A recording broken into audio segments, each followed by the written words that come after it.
पंचायतराज और लोकसेवा दिवस पालन। प्रबाद पुरुष विजु पट्टनायक जन्म जयंती मयूरभंज जसीपुर ब्लॉक सभागृह में पंचायतराज और लोकसेवा दिवस पालित हो जाएगी।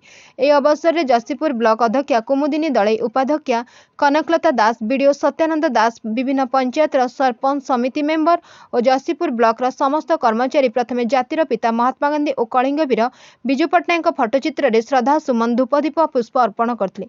मिशन शक्तिर ब्लॉक प्रकल्प परिचालक मोतीलाल साहू सभा परिचालना करते।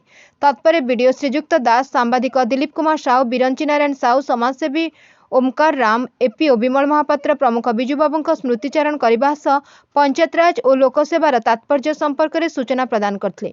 अन्य जीपीओ सरोज कुमार सेठी, मंगल संप्रसारण अधिकारी अभिजित प्रधान, कनिष्ठ जंत्री प्रताप सेठी, तपन नायक, सौर टुडू, ब्लॉक कर्मचारी शिवनारायण धड़, बिरंची पात्र, मानिनी नायक प्रमुख कार्यक्रम परिचालन में सहयोग करते।